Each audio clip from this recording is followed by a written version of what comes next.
이 씨가 여기 호텔의 직원이라면 이 2억 2천은 요 사람의 전입이 대항력이 있으니까 요거보다 앞서니까 그러면 2억 2천은 대항력이 인정되는 거거든요. 근데 저는 이 직원이 아닐 수 있다고 봤어요. 그래서 좀 파헤쳤는데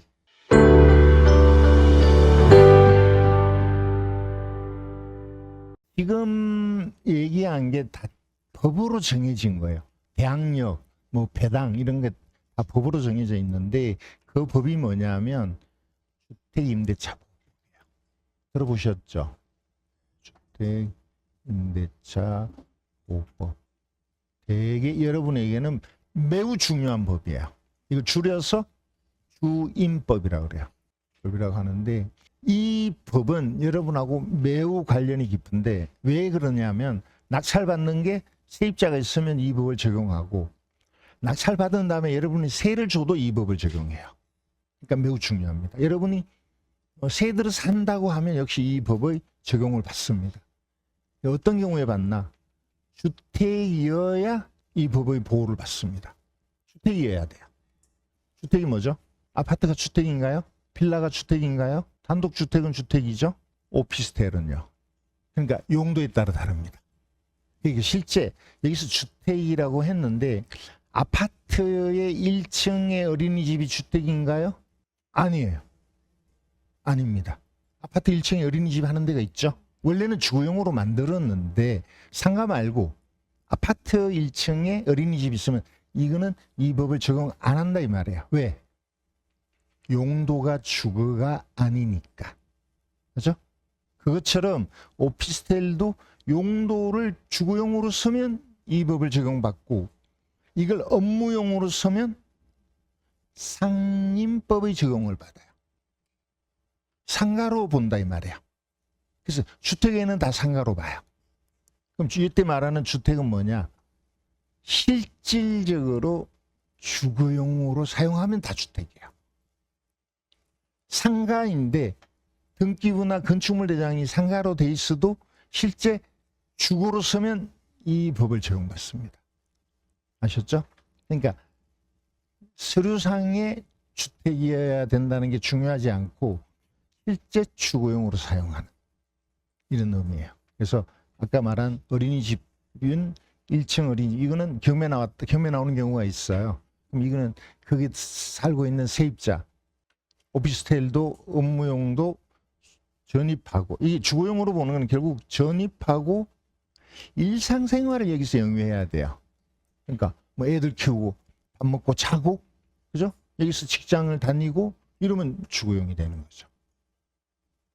그러니까 주택처럼 사용하면 주거용이에요. 아셨죠? 그러니까 주택임대차보호법은 주거용으로 사용하는 건물에는 모두 적용된다. 이렇게 보시면 되고 임대차는 뭐예요? 건물의 어떤 대가를 타인의 건물이겠죠. 자기 건물이 아니고 타인의 건물에 계약을 해서 그게 대가를 지불하고 그 건물을 이용하는 게 임대차잖아요. 그죠? 대가를 지불해야 돼요. 대가. 대가가 뭐예요? 보통 뭐 어떻게 나타나죠? 보증금 또는 월세. 그죠? 근데 주택임대차보호법에서 대항력이 있는 경우 그걸 보호한다고 그랬을 때 그 보호하는 거는 월세는 보호하지 않습니다. 보증금만 보호합니다. 아셨죠? 보증금만 보호합니다. 자, 그리고 원래 이 임대차라는 게 예전에는 이 법이 생긴 게 이 1980년도 정도에 생겼어요. 그전에도 임대차라는 게 있었단 말이에요.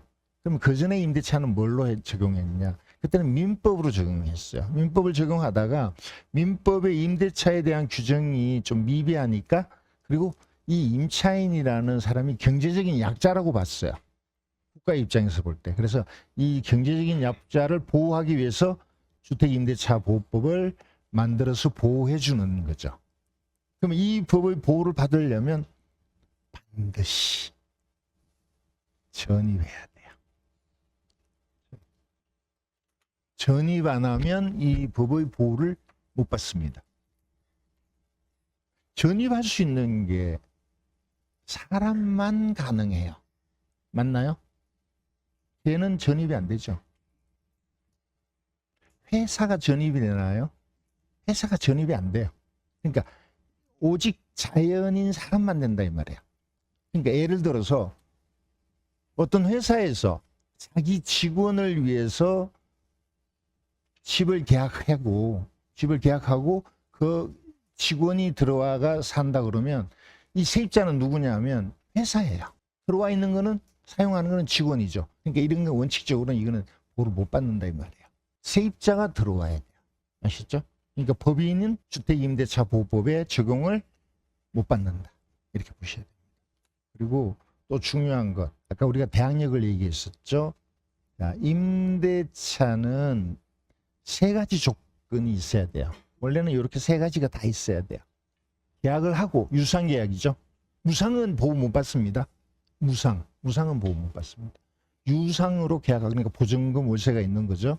그 다음에 주민등록 전입을 하고 들어가서 살면 보호를 받는데, 우리는 보통은 이거를 겉으로 드러나지 않기 때문에 요거는 겉으로 드러나요. 그래서 요거를 위주로 판단을 한다 이 말이야.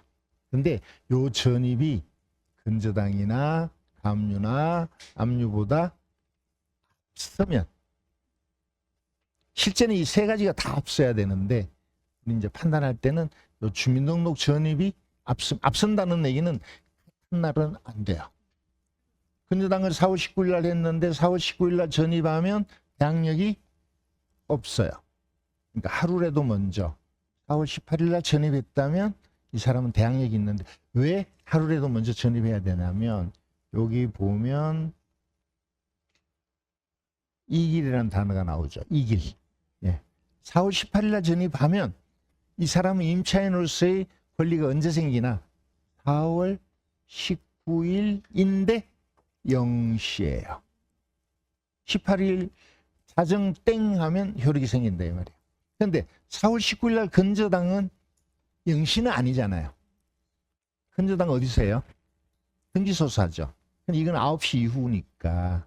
그러니까 18일이고 19일이면 이건 0시니까 대항력이 있다. 아시죠? 2길부터예요. 2길 0시부터. 그걸 여러분들이 알아두셔야 되고, 그리고 요 말은 어떤 건물을 주거용으로도 쓰고 업무용으로도 쓸 수도 있어요. 겸용으로 쓸 수 있어요. 예를 들면 슈퍼마켓, 요즘은 안 그러지만 옛날 슈퍼마켓, 시골의 슈퍼마켓은 방도 있고 가게도 있죠. 예전 미장원에도 미장원 앞에 홀에서는 영업하고 뒤에서는 애들 키우고 먹고 자고 할 수 있잖아요. 이게 겸용이란 말이에요. 이런 겸용이 겸매로 나왔을 때는 이거를 주거로 보냐 비주거로 보냐의 문제가 있다 이거죠. 거기에 대한 설명인데 한번 읽어보시기 바랍니다. 미장원은 주거로 판결을 받은 적이 있어요. 근데 슈퍼마켓은 주거로 인정을 못 받았습니다. 그런 게 있는데, 그래서 실제 주거로 보느냐 마느냐는 실질적으로 어떤 게 중요하냐에 따라서 다르다. 이런 정도 읽어보시고, 그 다음에 4번은 뭐냐면 아까 전입이 중요하다고 했는데 그 전입이 법인은 안 된다예요. 법인은. 그런데 이거를 봅니다. LH라는 법인이 있어요. LH 아시죠? LH. 그러니까 옛날에 주택공사죠.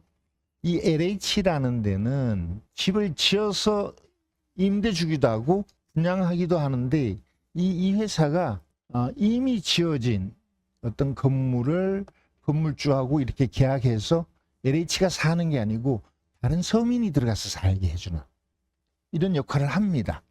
LH가. 대학생들 집 얻어주잖아요. LH에서. 자기들 돈을 들여서. 물론 국가의 세금이죠. 이렇게 계약을 하고 실제 들어가서 사는 거는 이 사람이 되겠죠. 학생이 되거나.